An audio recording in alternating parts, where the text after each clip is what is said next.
Alguna vez te has preguntado cómo un ejército de nómadas acabó, seguido de los estepes de Mongolia, logró conquistar el imperio terrestre más grande de la historia. La respuesta no está solo en sus arcos y tácticas de batalla, sino en un sistema logístico tan revolucionario que cambió las reglas de la guerra para siempre. Hoy vamos a desentrar el secreto mayor guardado de Genghis Khan, su increíble red de caballos, y suministros. A principios del siglo III, la guerra era un asunto lento y pesado. Los ejércitos europeos, por ejemplo, avanzaban a paso de tortuga, arrastrando enormes caravanas de carretas con comida, forage y equipo. Un soldado de infantería necesitaba kilos de grano al día, y sus caballos de guerra o más. Esto limitaba enormemente su alcance y velocidad. Podían avanzar, como mucho, 15 kilómetros en un buen día, cualquier con poca larga significaba depender de socorrer el territorio enemigo. Una táctica poco fiable y que a menudo dejoba a los ejércitos hambrientos y vulnerables. Pero en las vastas llanuras de Asia Central, Genghis Khan estaba perfeccionando un sistema completamente diferente. Su ejército no era de infantería, era una fuerza de caballería casi en su totalidad. Y su arma secreta no era una espada legendaria, sino un animal robusto, resistente y perfectamente adaptado a ese entorno, el caballo mongol. Estos no eran los elegantes y enormes corceles de los caballeros europeos. El caballo mongol era más pequeño, casi como un pony, con patas cortas y una cabeza grande. Podía parecer tosco, pero era una maravilla de la evolución. Estaba acostumbrado a sobrevivir a los inviernos brutales de la estepa, con temperaturas que caen a 40 grados bajo cero, y a los veranos abrasadores. Su habilidad más increíble era la capacidad de encontrar su propio alimento. Usaban sus bazucas para cavar en la nieve y encontrar hierba seca debajo, lo que significaba que no necesitaban que los soldados cargaran con toneladas de forage. Eran autosuficientes. Genghis Khan entendía que la velocidad era la clave de la victoria. Y para ser rápido, su ejército tenía que ser ligero. Cada guerrero mongol no tenía un solo caballo, sino una pequeña manada personal, generalmente ditas a 5. Imaginalo, un ejército de 100,000 hombres con medio millón de caballos. Esto puede sonar como una pesadilla logística, pero era todo lo contrario. El sistema era brillante en su simplicidad. Un guerrero montaba un caballo hasta acatarlo, luego, sin detenerse, soltaba otro fresco de su manada. El caballo cansado se unía al resto y trotaba libremente, recuperándose sobre la marcha. Repitiendo este proceso, un destacamento mongol podía cubrir más de 130 kilómetros en un solo día. Casi 10 veces la distancia de un ejército convencional. Eran como un relámpago, apareciendo donde menos se los esperaba, atacando y desapareciendo antes de que el enemigo pudiera siquiera organizar una respuesta. ¿Y qué de la comida para los soldados? Te preguntarás. Aquí es donde la logística mongola se vuelve aún más impresionante. Los guerreros llevaban consigo una dieta de alta energía y larga duración. Su alimento básico era el bots, carne de res secada al sol y luego molida hasta convertirla en un polvo fino. Este polvo era increíblemente ligero y podía conservarse durante meses, incluso años. Un solo guerrero podía llevar suficiente bots en una pequeña bolsa de cuero para sobrevivir durante semanas. Para cómo. Simplemente mezclaban una pizca de este polvo con agua caliente para crear un nutritivo caldo de carne. Era la comida instantánea original, perfecta para un ejército en movimiento. Además del bots, su otra fuente principal de alimento provenía directamente de sus caballos.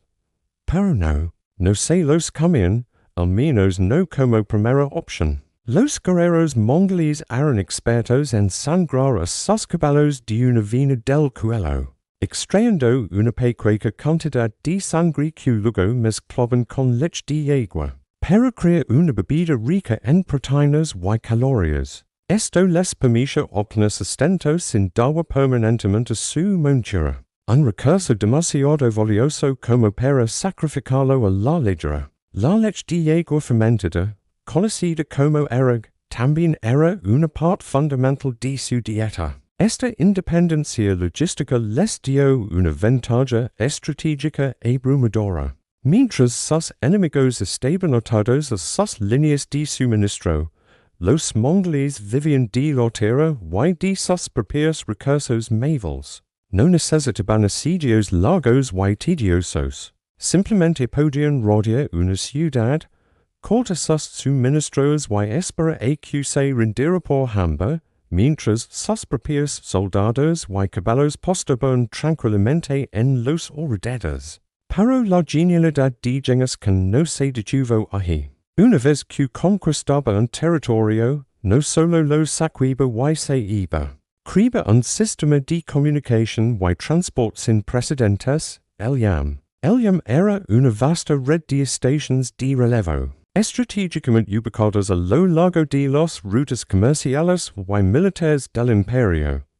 Cada estación ORT estaba equipada con jinetes descansados, caballos frescos y provisiones. Un mensajero del gran can podía ligar a una estación. Entrega su mensaje a un nuevo jinete con un caballo fresco. Y este solía disparado hacia la siguiente estación. Era como una carrera de relevos a escala continental.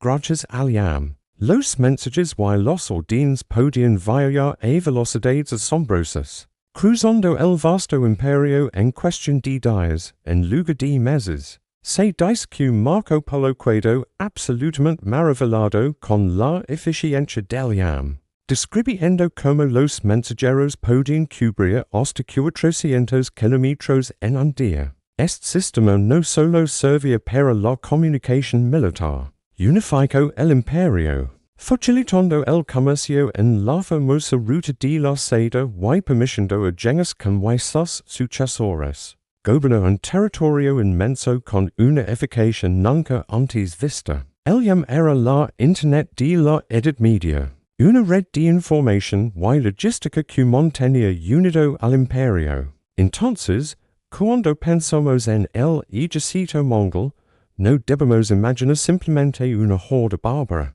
Debemos pensar en una máquina de guerra perfectamente engrasada, una fuerza militar que era, en esencia, una comunidad nómada sobre la marja. Cada soldado era un pastor, un cazador y un guerrero. Su cultura, su dieta, y su relación simbiótica con sus caballos estaban optimizados para la movilidad y la autosuficiencia.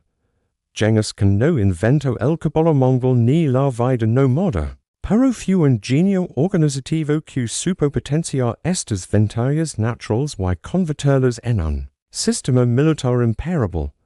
Comprendió que en la guerra la logística no es simplemente importante. La logística lo es todo. La capacidad de mover tus tropas más rápido, mantenerlas mejor alimentadas y comunicar de manera más eficiente que tu enemigo. Es la diferencia entre la victoria y la derrota. La próxima vez que ves una película o lees un libro sobre los mongoles, fíjate más allá de las batallas espectaculares. Fíjate en los pequeños caballos galopando incansablemente, en las bolsas de cuero de los jinetes y en la increíble red invisible que los sostenía. Ahí es donde reside el verdadero secreto del imperio de Genghis Khan. Una lección de estrategia y logística que, incluso hoy, sigue siendo estudiada en las academias militares de todo el mundo. Gracias por acompañarnos en este viaje a las estepas de Mongolia.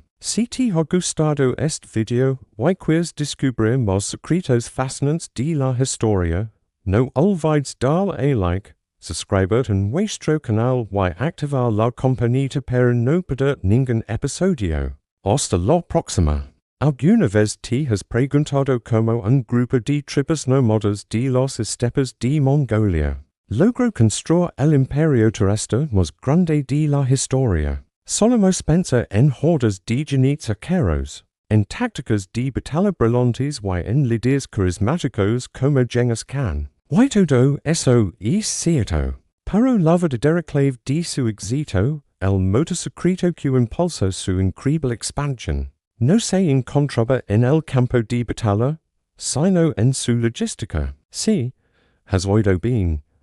El secreto del imperio mongol era su revolucionaria cadena de suministro. Olvidad de los largas caravanas de caramotos llenas de grano, armas y provisions que siguen a los ejércitos romanos o persas. Los mongoles tenían algo mucho mayor, algo vivo, que caminaba junto a ellos, sus animales, principalmente, sus caballos y sus ovejas. Esta fue su mayor ventaja estratégica, mientras otros ejércitos se veían frenados por la necesidad de proteger y abastecer sus lentas líneas de suministro. El ejército mongol era, en esencia, una máquina de guerra autosuficiente, y en constante movimiento. Vamos a sumergirnos en cómo funcionaba este sistema. Primero, el caballo mongol no era un corcel grande y majestuoso como los que montaban los caballeros europeos. Era más pequeño, robusto, increíblemente resistente y capaz de sobrevivir en las condiciones más duras, comiendo casi cualquier cosa que encontra. Cada guerrero mongol no tenía un solo caballo, sino una pequeña manada de 5. Esto era fundamental. Le permite cambiar de montura varias veces al día, cubriendo distancias asombrosas de más de 150 kilómetros en una sola jornada. Ningún otro ejército de la época podía igualar esa velocidad. Pero estos caballos eran más que un simple medio de transporte. Eran una fuente de alimento ambulante. Los mongoles bebían la leche de yegua, que fermentaban para crear una bebida nutritiva y ligeramente alcohólica llamada erg. En tiempos de extrema necesidad un guerrero podía incluso hacer una pequeña incisión en la vena del cuello de su caballo para beber un poco de sangre, una fuente de proteínas que podía salvar la vida sin dañar seriamente al animal. Imagina la ventaja de transportes también de despensa. Luego tenemos a los ovejas. Rebaños enormes de ovejas seguían al ejército mongol en sus campos. Estos animales eran la base de su dieta. Proporcionaban carne fresca constantemente. Se podían sacrificar según fuera necesario, eliminando la necesidad de conservar y transportar grandes cantidades de alimentos perecederos. El método de cocción también era eficiente. Usaban una técnica en la que calentaban piedras en el fuego, y los introducían dentro del estómago del animal sacrificado, cocinando la carne desde dentro. Esto ahorraba combustible y tiempo. Además de la carne, las ovejas daban leche, que se usaba para hacer queso y otros productos lácteos que se conservaban bien. Su lana se convertía en fieltro, el material con el que construyen sus tiendas, las yatas, y confeccionaban su ropa. El fieltro era ligero, aislante y resistente al agua, perfecto para un pueblo nómada que necesitaba refugios móviles y protección contra los elementos. Incluso los huesos y tendones de los animales se aprovechaban para fabricar herramientas, arcos compuestos y otros utensilios. No se desperdiciaba absolutamente nada. Este sistema de logística viviente les daba una flexibilidad sin precedentes. Podían operar durante meses en territorio enemigo sin depender de una base fija. Si una conpoca se alargaba, no tenían que esperar que llegaran refuerzos o suministros. Simplemente, vivían de la tierra y de sus rebaños. Esta autosuficiencia terrorizaba a sus enemigos. ¿Cómo luchas contra un ejército que no necesita un hogar, que leva su ciudad y su granja cuestas? Pensemos en el contraste con sus adversarios. Los ejércitos europeos o de los imperios de Medio Oriente dependían de rutas de suministro figes. Necesitaban controlar ciudades y fortalezas para almacenar alimentos y forage. Esto los hacía predecibles. Sus ejércitos se movían lentamente y sus campos estaban limitados por la geografía y la estación del eco. Los mongoles, en cambio, podían aparecer de la nada, atacar y desaparecer antes de que el enemigo pudiera organizar una respuesta efectiva. Podían cruzar desiertos, montañas y ríos helados, lugares que otros ejércitos consideraban barreras infranqueables. Por ejemplo, durante la invasión de Persia, los ejércitos mongoles cruzaron vastos desiertos que se consideraban impasables. Pero una fuerza militar grande, simplemente porque podían llevar consigo su sustento. En la invasión de Rusia en pleno invierno, usaron los ríos congelados como autopistas, algo impensable para un ejército convencional que se habría quedado varado por el frío y la falta de provisions. Su capacidad para operar en cualquier estación y en cualquier terreno era una consecuencia directa de su logística basada en animales. Además, esta forma de vida les enseñó habilidades cruciales. Desde niños, los mongoles aprendían a montar, a cazar, a cuidar de los animales y a orientarse en vastos territorios sin puntos de referencia. Cada hombre era un jinete experto, un arquero letal y un superviviente nato. El ejército no era una entidad separada de la sociedad, era la sociedad misma en pie de guerra. No había una distinción clara entre civil y soldado.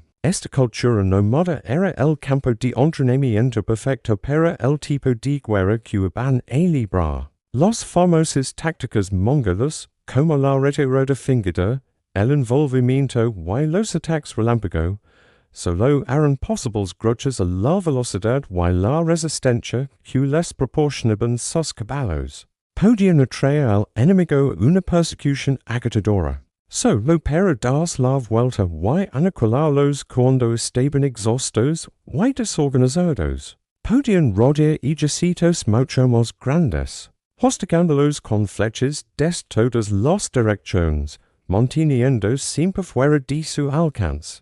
Todo esto dependía de una caballería superior y de la capacidad de mantenerse en el campo de batalla indefinidamente.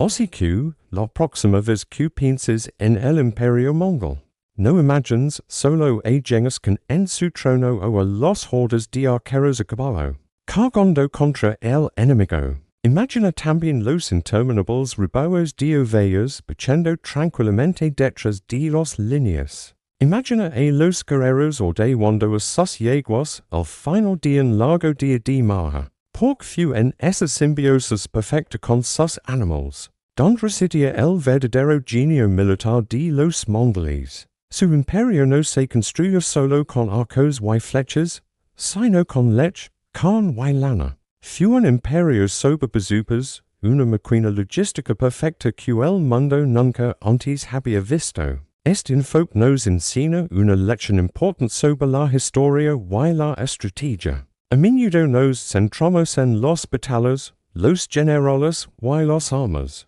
Pero detrás de cada gran conquista, hay una historia de logística, de cómo se alimentó, vistió y movió un ejército. Y en el caso de los mongoles, su solución a este problema fue tan elegante como brutalmente efectiva. Transformaron lo que para otros era una debilidad, la necesidad de suministros, en su mayor fortaleza. Gracias por acompañarme en este viaje a las estepas de Mongolia, para descubrir el secreto de su poder. Si te ha gustado este análisis y quieres aprender más sobre los detalles ocultos que cambiaron el curso de la historia, no olvides darle a me gusta, suscribirte al canal y activar la campanita para no perder ningún video. Nos vemos en el próximo.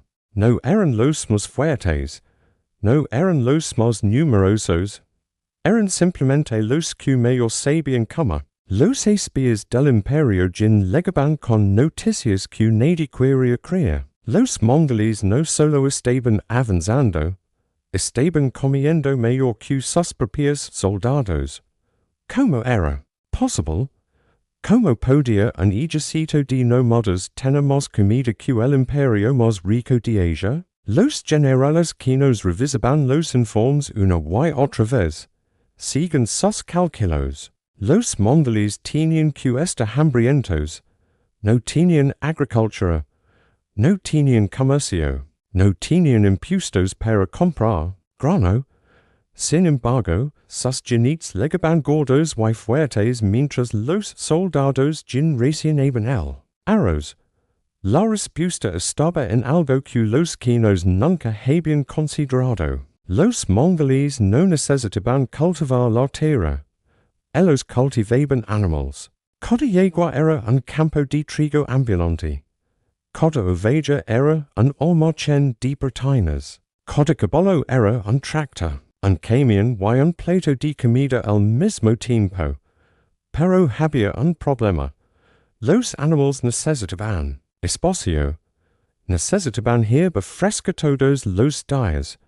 Necesitaban agua limpia. Un millón de cabezas de ganado no podían quedarse quietas en un solo lugar. Se comían el pasto en horas y dejaban la tierra pelada. Los mongoles resolvieron este problema de la única forma que sabían. Moviéndose, nunca acampaban en el mismo sitio más de 3 días. Legaban, descansaban. Dejaban que los animales comieran hasta lenas, y luego levantaban las tiendas y seguían camino. La estepa se regeneraba detrás de ellos, la hierba volvía a crecer. En unas semanas, otro grupo mongol podía pastar en el mismo lugar sin encontrar tierra muerta. O si habían vivido siempre, o si conquistaron el mundo. Pero cuando llegaron a las fronteras de China, todo cambió. China no era estepa. China era ciudades amuraladas, arrozales inundados, canales estrechos. No había hierba para 100,000 caballos. No había espacio para mover rebaños enormes. Genghis con los murales de Pekin y entendía que su forma de comer ya no servía. Tendría que aprender a comer como sus enemigos. Los primeros sitios fueron desastrosos. Los mongoles rodeaban las ciudades y esperaban días, semanas, meses. Los caballos se debilitaban porque no había pasto. Los guerreros reciaban la carne seca. La leche se acababa. Mientras tanto, dentro de los murales, los chinos comían arroz de sus graneros, bebían agua de sus pozos, rezaban a sus dioses y esperaban a que los bárbaros se fueran. Muchos se fueron. Tuvieron que hacerlo. Sin comida, no había guerra. Genghis aprendía la lección. Nunca más volvió a sentarse a esperar que una ciudad se rindiera por hambre. Ahora, cuando llegaba frente a una muralla, sus exploradores no buscaban puntos débiles en las defensas. Buscaban otra cosa. Buscaban los campos de cultivo. Las ciudades chinas no solo tenían graneros. Dentro de los murales, tenían tierras de cultivo afuera. Arrozales, huertos, campos de trigo, campesinos trabajando, cosechando o marchinando. Los mongoles no tenían que esperar a que la comida del enemigo se acabara, solo tenían que tomarla primero. Los jinetes arrasaban los campos antes de que los campesinos pudieran recoger la cosecha. Quemaban lo que no podían levar. Mataban los animales de tierra. Envenenaban los pozos. La ciudad amenaza rodeada de tierra muerta. Sin comida fresca entrando, sin agua limpia. Sin esperanza. Eso era más efectivo que 1000 catapultas. Pero los chinos aprendieron rápido, empezaron a construir sus graneros dentro de los murales, reforzaron las puertas, plantaron huertos en los patios interiores. Entonces los mongoles tuvieron que aprender otra lección. Si no podían tomar la comida del enemigo, tendrían que traer la suya propia. Pero como levapasto a sin mil caballos detrás de una muralla. La respuesta liga de los lugares más inesperados. Un ingeniero musulmán, capturado en Persia, les habló de algo que nunca habían visto. Un arma que lanzaba piedras enormes a cientos de metros de distancia. En su tierra la llamaban mongonal. Los mongoles no entendían de piedras, entendían de caballos. Pero el ingeniero les explica algo que les cambió la forma de ver la guerra. Esa máquina no solo podía lanzar piedras, podía lanzar cualquier cosa. A la mañana siguiente, los defensores de la ciudad vieron algo que nunca olvidarían. El cielo se llenó de ovejas muertas. Los mongoles descuartizaban los animales que ya no podían alimentar. Y los lanzaban sobre las murallas. Carne podrida, huesos infectados, vísceras en descomposición. Entes días el hida era insoportable. En una semana, el agua de los pozos estaba contaminada. En 2 semanas, la peste entró por las puertas. La ciudad se rindió sin que un solo soldado mongol tuviera que escalar una muralla. Genghis Khan no sonrió. No celebra. Solo asintió y dio una orden. Aprendan cómo funciona esa máquina. Luego buscan más ingenieros. Los mongoles no solo copiaron las catapultas, las mejoraron. Las hicieron más ligeras, más fáciles de transportar. Aprendieron a desarmarlas en piezas pequeñas y cargarlas en carretas tiradas por caballos. Cuando llegaban a una ciudad nueva, los artesanos movían las piezas en horas. Los ingenieros quinos calculaban la distancia. Los oficiales mongoles elegían el proyectil. A veces era una piedra. A veces era una oveja muerta. A veces era algo peor. Los cronistas árabes escribieron con horror que los mongoles lanzaban a los prisioneros vivos. Dentro de las ciudades sitiadas. Hombres, mujeres, niños. Gente que conoce a los defensores. Que hablaban su mismo idioma. Que rezaban al mismo Dios. Los defensores dudaban. Duda en una guerra es morir. Mientras ellos decidían si abrir las puertas a sus hermanos, los mongoles preparaban el siguiente ataque. Mientras loraban a sus muertos, los jinetes buscaban el siguiente punto débil. No era crueldad sin sentido. Era estrategia pura. Cada proyectil humano llevaba un mensaje. Rindanse o compadran su destino. Cada cuerpo que caía dentro de la ciudad era un pedazo de la voluntad enemiga que se rompía. Genghis Khan lo explica una vez a sus generales. No necesitamos matar a todos. Solo necesitamos que ellos creen que vamos a matarlos. La comida ya no era solo alimento. Se había convertido en un arma psicológica. Pero los mongoles no solo aprendieron a negar la comida al enemigo, también aprendieron a dársela. Pocos lo saben, pero Genghis Khan era un experto en el perdón estratégico. Cuando una ciudad se rendía sin pelea, los mongoles no entraban matando, entraban con los graneros llenos de trigo. El Khan ordenaba repartir comida entre los sobrevivientes. Harina blanca, arroz limpio, carne salada, cosas que los campesinos apenas probaban en tiempos de paz. La gente solía de sus escondites con los ojos llenos de lágrimas. Esperaban la muerte y encontraban un banquete. Los ancianos bendicen el nombre de Genghis. Los padres enseñaban a sus hijos a respetar a los conquistadores. Los comerciantes ofrecían sus mercancías a los oficiales mongoles. Esa ciudad nunca volvería a levantarse en armas. ¿Para qué? El nuevo siglo daba más comida que el viejo rey. Los generales de Genghis no entendían. Siglo, dicen, esta gente es nuestra enemiga. ¿Por qué les damos de comer? Deberíamos cuidarnos con este trigo para nuestros soldados. Genghis los miraba con paciencia. Este trigo es nuestro. Se los damos. Eso significa que nos deben algo. Un guerrero que recipaga pelea por ti. Un campesino que recibe comida trabaja para ti. Una ciudad que recibe trigo no te traiciona. Es más barato alimentar a 1000 enemigos rendidos que pelea contra ellos 2 veces. Así nacieron los graneros mongoles.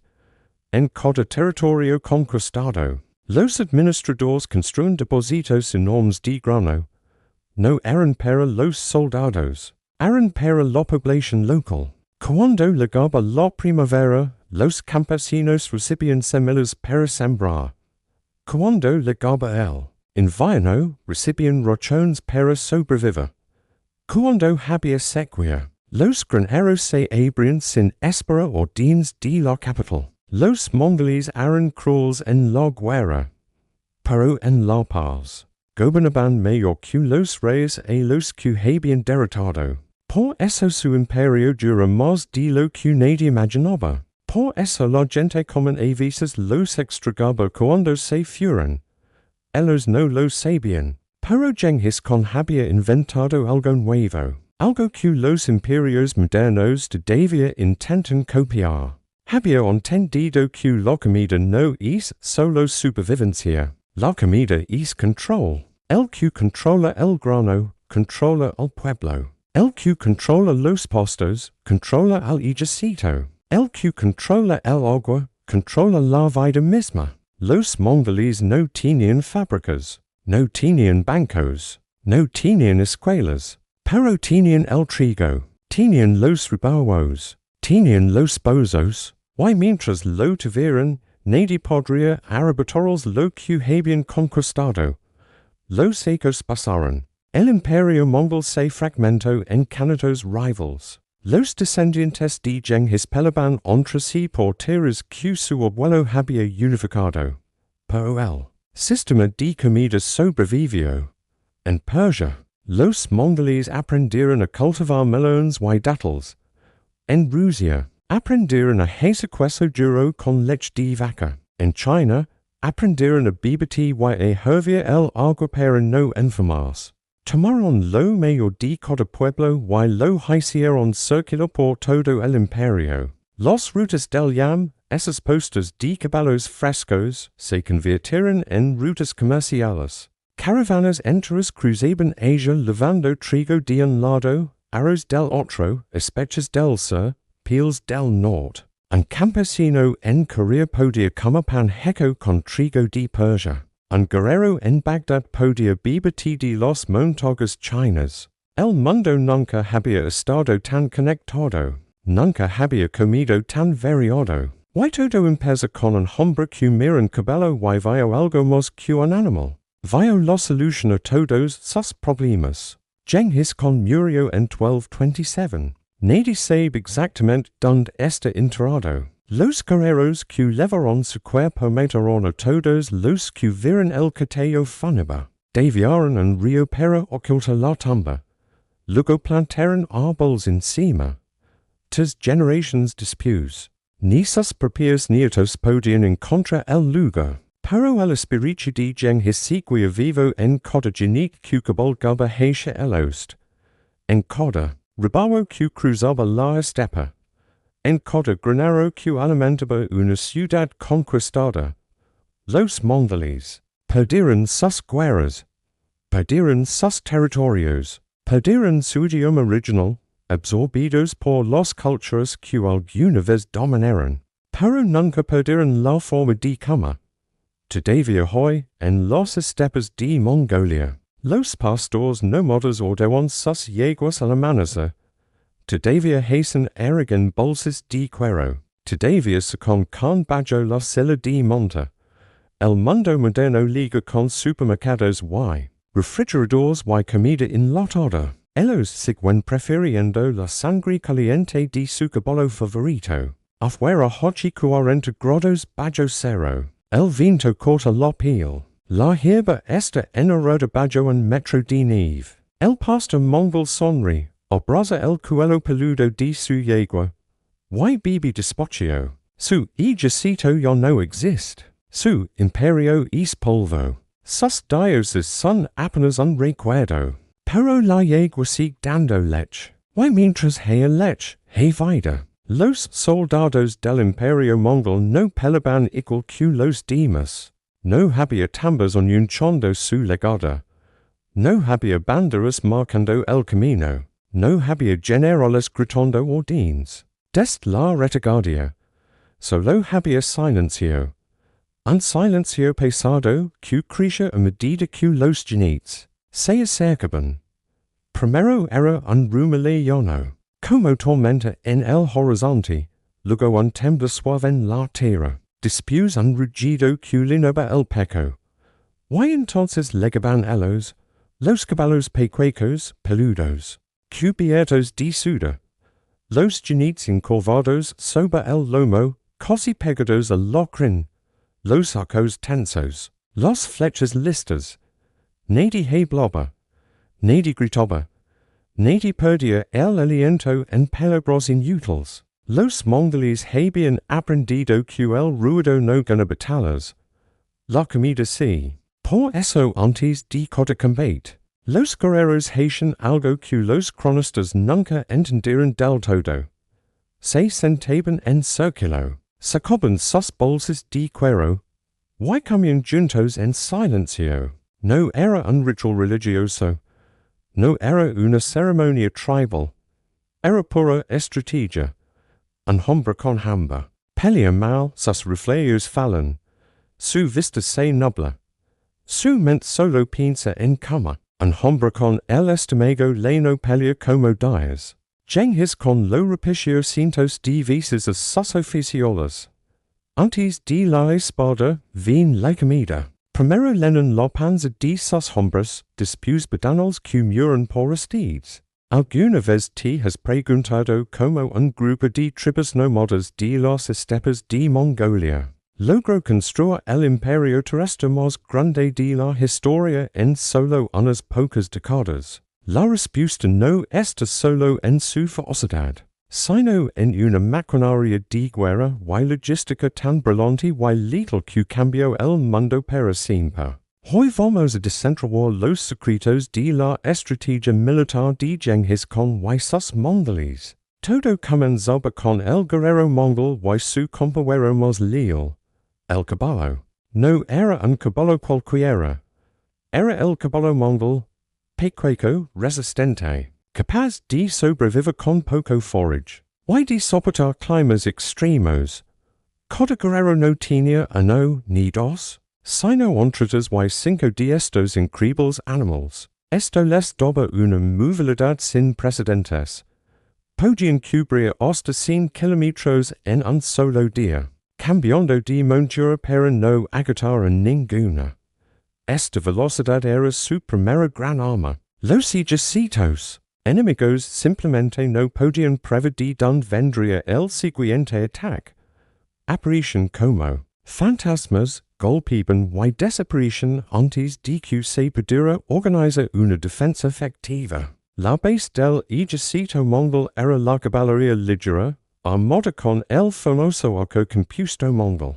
Este no era un arco ordinario.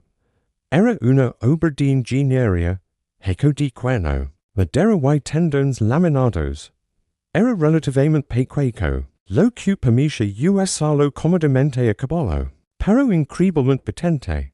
Sus flechas podían perforar armaduras a distancias considerables. Los mongoles eran maestros del tiro con arco a caballo, una habilidad que aprendían desde niños. Podían disparar en cualquier dirección, incluso hacia atrás mientras fingían una retirada, una táctica letal conocida como el disparo parto. Esta táctica de la retirada fingida era una de sus jugadas maestras. Imaginemos la escena. Una horda de jinetes mongoles carga contra las líneas enemigas. Lanza una lluvia de flechas y de repente, da media vuelta y hay en aparente desorden. Los ejércitos enemigos, a menudo más pesados y lentos, creían que habían ganado y rompían filas para perseguirlos. Era una trampa mortal. Una vez que la formación enemiga se había estirado y desorganizado, Los Mongoles se roben de repente a una sigil y contratacaban, anaquilando a un enemigo confundido y vulnerable. Repitieron esta táctica una y otra vez con un éxito devastador, pero no todo era caballería ligera. Genghis consobio que para tomar ciudades fortificadas necesitaba algo más. Aquí es donde entra en juego su increíble capacidad de adaptación y organización. Cuando conquistaban un territorio, no solo mostraban, reclutaban a los mayores ingenieros, artesanos y expertos de los pueblos sometidos, o si, ejércitos que inicialmente no sabían nada de asedios. Pronto contaron con catapultas, trabuques, riots e incluso primitivas armas de pólvora que aprendieron de los quinos. Se convirtieron en maestros del asedio, capaces de derribar los murales más imponentes de China, Persia y Europa. Ahora hablemos de la logística, el verdadero genio silencioso detrás de sus conquistas. ¿Cómo alimentaban a ejércitos tan masivos? En movimiento constante, la respuesta es simple, vivían de la tierra y de sus animales.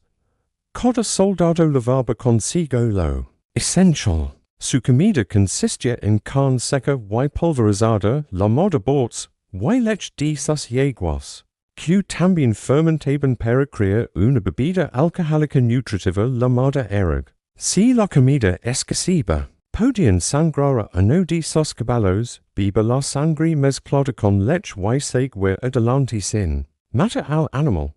No dependían de largas y lentas cadenas de suministro como los ejércitos europeos. Eran un ecosistema militar autosuficiente. Su campamento era su hogar y su rebaño, su supermercado móvil. La organización del ejército era otro pilar fundamental. Genghis rompió las lealtades tribales y reorganizó toda la sociedad mongola en unidades militares basadas en un sistema decimal. La unidad más pequeña era el arban, un grupo de 10 hombres. 10 arbans formaban un jagan de 100, 10 jagans un mingan de 1000, y 10 mingans un tumen de 10,000 hombres. Esta estructura era increíblemente eficiente. Los órdenes se transmiten rápidamente desde el con hasta el último soldado a través de una cadena de mando clara y directa. La disciplina era de hero. La cobardía o el abandono de un compañero en batalla se castigaba con la muerte de toda la unidad de 10. Esto creaba una cohesión y una lealtad inquebrantables en el campo de batalla. La comunicación a través de su vasto imperio también fue revolucionaria. Crearon el YAM, un sistema de postas, o estaciones de relevo increíblemente eficiente. Genghis mensajeros podían galopar a toda velocidad de una estación a otra, donde les esperaba un caballo fresco y provisions. Esto permitía que los mensajes, los informes de inteligencia y los órdenes del con viajaran a una velocidad asombrosa, cruzando el imperio en cuestión de días o semanas, un tiempo impensable para la época. Era la Internet de la Edad Media, y les daba una ventaja informativa y abrumadora. Finalmente, la guerra psicológica era una de sus armas más potentes. Los mongoles cultivaron deliberadamente una reputación de terror. Cuando llegaban a una ciudad, a menudo ofrecían la oportunidad de rendirse, si la ciudad se rendía sin lucha. Sus habitantes generalmente eran perdonados y simplemente se integraban al imperio, pagando impuestos. Pero si se resistían, el destino era terrible. Tras la conquista, las masacres eran sistemáticas y aterradoras. A veces dejaban a unos pocos supervivientes para que huyeran y contaran las historias de horror, extendiendo el pánico a la siguiente ciudad en su camino. Este miedo a menudo hacía que las siguientes ciudades se rindieran sin siquiera presentar batalla. Era una estrategia brutal, pero increíblemente efectiva para conservar sus propias fuerzas. En resumen, La máquina de guerra mongola no era solo fuerza bruta. Era una combinación letal de movilidad sin igual, tácticas de combate flexibles, una logística autosuficiente, una organización disciplinada, una comunicación ultra rápida y una guerra psicológica aterradora. Genghis Khan no solo fue un conquistador, fue un innovador militar, un genio de la organización y la estrategia que entendía. Como pocos en la historia, Cómo movilizar todo un pueblo para la guerra y la conquista. Su legado follado a sangre y fuego demuestra que en la guerra, la inteligencia y la estrategia pueden ser tan poderosas como la espada más afilada. Gracias por acompañarnos. En este viaje a las estepas mongolas, si te ha gustado este análisis, no olvides darle a like. Subscribe y activar la campanita para no perder nuestros próximos videos. Hasta la próxima. ¿Sabías que el poderoso imperio mongol, el imperio terrestre contiguo más grande de la historia, no cayó por una gran derrota militar? Su fin llegó de una forma mucho más sutil y en cierto modo irónica. Todo comenzó con un cambio en su estilo de vida, originalmente. Los mongoles eran nómadas de las estepas. Su fuerza residía en su increíble movilidad, su resistencia y su capacidad para vivir de la tierra. La caballería mongola era legendaria. Cada guerrero era un arquero experto a caballo, capaz de cubrir vastas distancias y sobrevivir con raciones mínimas. Esta autosuficiencia era su mayor ventaja estratégica. No dependían de ciudades, granjas, ni largas líneas de suministro. Eran una fuerza imparable, unida bajo el liderazgo de Genghis Khan, pero a medida que el imperio se expandía, algo empezó a cambiar. Conquistaron reinos sedentarios increíblemente ricos como China, Persia y partes de Europa del Este.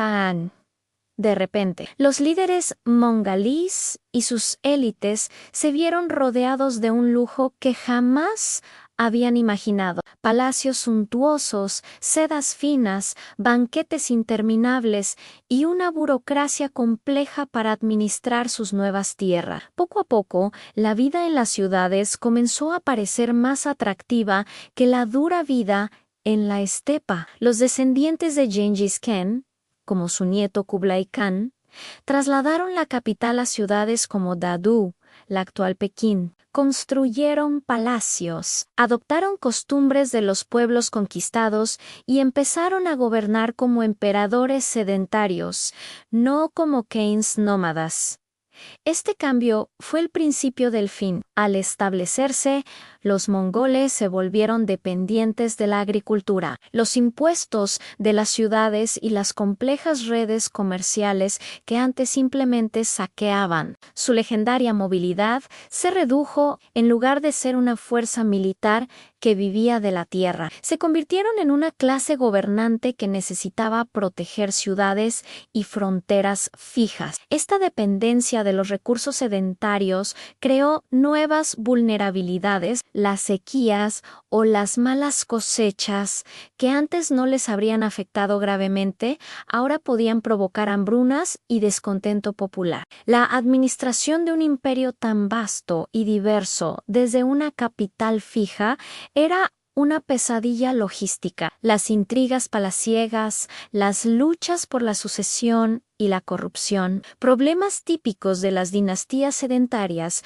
comenzaron a plagar a la corte mongola. Además, al adoptar las culturas de los pueblos que gobernaban, los mongoles perdieron su identidad unificada. Los mongoles de Persia se hicieron musulmanes, los de China adoptaron costumbres chinas. Las diferentes partes del imperio, los khanatos, comenzaron a actuar como reinos independientes, a menudo luchando entre sí en la unidad que Genghis Khan había forjado.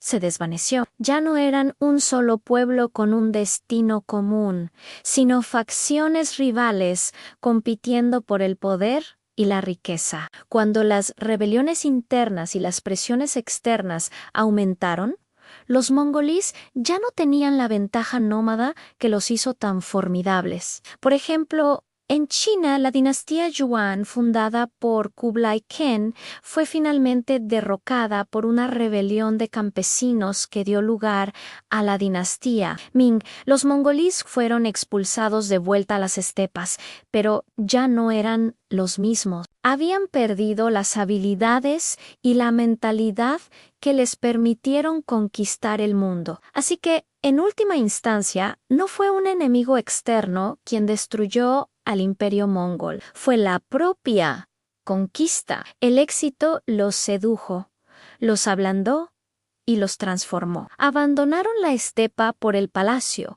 el caballo por el trono, y al hacerlo, sembraron las semillas de su propia caída. Una lección fascinante sobre cómo el mayo ere de los éxitos puede llevar a la mayo ere de las debilidades. Muchas gracias por acompañarme en este viaje a la historia. Si te ha gustado, no olvides darle a me gusta, suscribirte y activar la campanita para no perderte nuestro próximo video. ¡Hasta la próxima! Lavaba una bolsa di cuero colgada di rosilla. Dentro había leche fermentada. Bajo sus piernas, carne seca ablandándose con el calor del caballo. Mira el horizonte y no vio ciudades, ni ejércitos, ni banderas. Vio hierba, vio nubes. Vio libertad.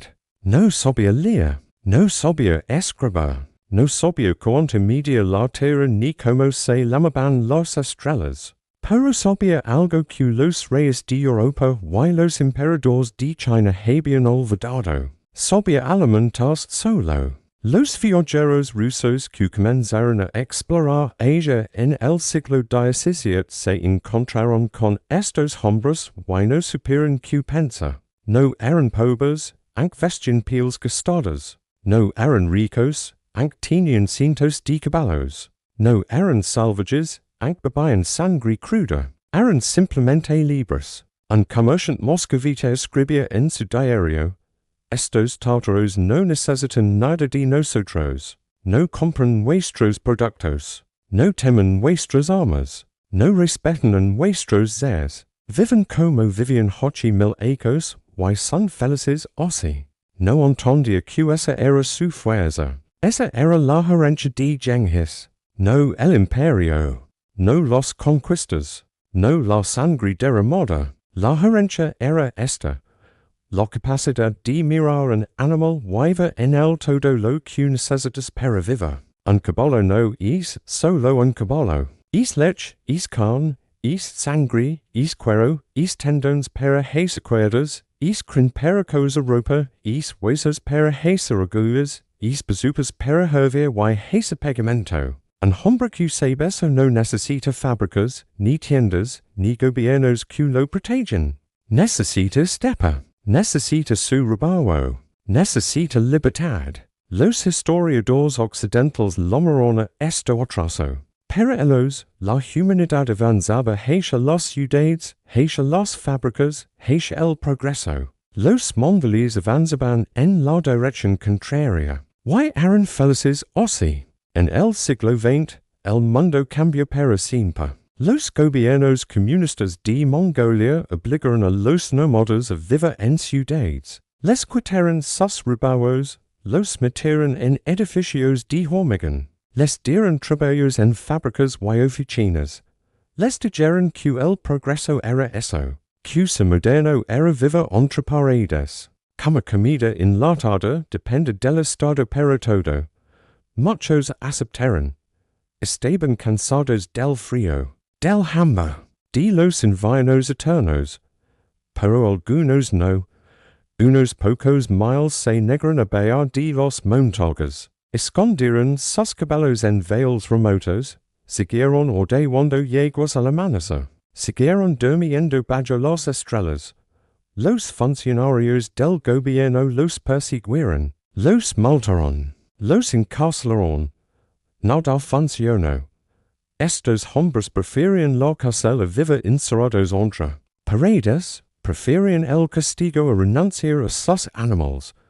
Un anciano arrestado por décima vez fue interrogado por un juez. Por que no acepta viver como todos? Por que se afera esas costumbres viejas? El anciano se quedó en silencio un momento. Luego pidió permiso para responder con una pregunta. Si George usted sabe cómo se siente despertar al amanecer, o diga su propia yegua, beba la leche de davia caliente, va salir el sol sobre la estepa sin una sola cosa que te plavista. El juez no supo que responda. Nunca había visto una estepa en su vida. Por eso, dijo el anciano, usted nunca lo entendera. Lo condenaron a tes ecos de trabajos forzados. Solía de la corte caminando derecho, con la cabeza en alto. Cuando cumplió su condena, volvió a los montañas. Compró un caballo flaco con sus ahorros. Buscó una yegua brigada y la cuidó hasta que parió. Murió vende ecos después en una tienda de filtro rodeado de sus hijos y sus nietos. Afuera, sin caballos postobon tranquilos. No dija dinero, no dija propiedades, no dija títulos ni honores. Dija algo más valioso. Dija hijos que sabían o diga una yegua, seca con bajo la silla, en contraposto bajo la nieve. Dija vivo el secreto de Genghis Khan. Hoy, en el siglo XXI, los nómadas de Mongolia siguen cabalgando. Ya no conquistan imperios. Ya no aterrorizan ciudades. Ya no hacen temblores. Pero todos los macanas, cuando el sol asoma por el ellos están hoy. Un hombre, un caballo, una bolsa de cuero. El hombre o dega despacio, con movimientos suaves que aprendía de su padre, que aprendía de su abuelo, que aprendía del abuelo de su abuelo. La leche tibia si en el cuenco. El caballo resopla tranquilo. El hombre bebe. No piensa en Genghis Khan. No piensa en la historia. No piensa en imperios caídos. Solo piensa en que hoy hay leche, que el caballo está sano, que el cielo está despejado. Macana será otro día. Macana habrá que busca pastos en huevos. Macana quizá nosca un potro o muera una yegua vieja.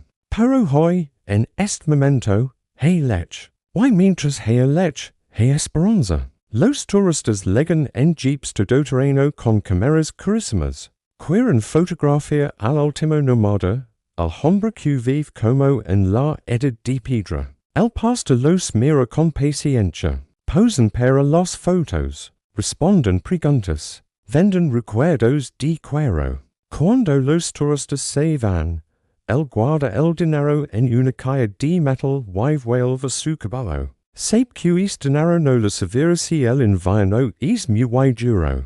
Sabe que no podrá comprar pastos si la sequía liga. Sabe que los billetes no alimentan a su familia cuando la nieve entera todo. Pero su yegua sí. Su rebaño sí. Su cuquelo sí. Así que guarda el dinero para cuando su hijo quiera estudiar en la ciudad. Para cuando su hijo necesite comprar un teléfono. Para cuando su esposa quiera una estufa de gas que no eche humo. Él no necesita esas cosas. Pero ellos sí. Y él los ama. Por eso acepta posa para las fotos. Por eso responde las mismas preguntas una y otra vez. Por eso sonríe cuando le llaman el último mongol. No es el último. Hay miles como él. Pero lo dicen con tanto cariño que él prefiere no creerlos. Cuando anoches, los turistas regresan a sus hoteles de lujo. El pastor enciende un pequeño fuego, calienta un poco de leche, corta una tira de carne seca. Mastica despacio mientras mira las estrellas. Su teléfono sueña. Y su hijo, que estudia en la capital. Hablan un rato de cosas sin importancia. El frío, los estudios, una muchacha que le gusta. Cuelga y guarda el teléfono en su bolsa de cuero, junto a la leche fermentada. El caballo se acerca, busca cala. El pastor le pasa la mano por el cuello peludo. La noche es larga y el invierno será duro. Pero mañana saldrá el sol. Y mientras haya sol, habrá hierba. Mientras haya hierba, habrá caballos. Mientras haya caballos, habrá leche. Mientras haya lech, el sera libre. El secreto de Genghis no era la guerra, no era la conquista, no era el poder. Era esto. Un hombre que sabe alimentarse a sí mismo es un hombre que no puede ser esclavizado. Pueden quitar sus tierras, pueden quemar sus tiendas, pueden matar a sus animales. Pero mientras recuerda cómo habría una vida en el cuello de un caballo, cómo secar al viento, cómo encontrar bajo la nieve, ningún poder en la tierra podrá doblegarlo. Genghis lo entendía 800 ecos. Sus descendientes lo entienden hoy. Por eso siguen allí, en la estepa infinita, cabalgando hacia ningún lugar. No necesitan ligar en ninguna parte. Ya están donde quieren estar. El viento corta la piel. La nieve empieza a caer. El pastor se arropa con su copa de piel de oveja. Su caballo resopla, sacude la crin, mira el horizonte blanco. Dentro de unas horas saldrá el sol. Dentro de unas horas busca un posto nuevo. Pero ahora solo hay silencio, frío, y la certeza tranquila de que mañana también habrá leche. El pastor cierra los ojos. No sueña con imperios. No sueña con batallas. No sueña con gloria. Sueña con hierba verde y un potro recién nacido aprendiendo a parar sobre sus patas temblorosas. Sonríe mientras duerme. Afuera, la estepa sigue siendo eterna. Y el secreto de Genghis sigue vivo.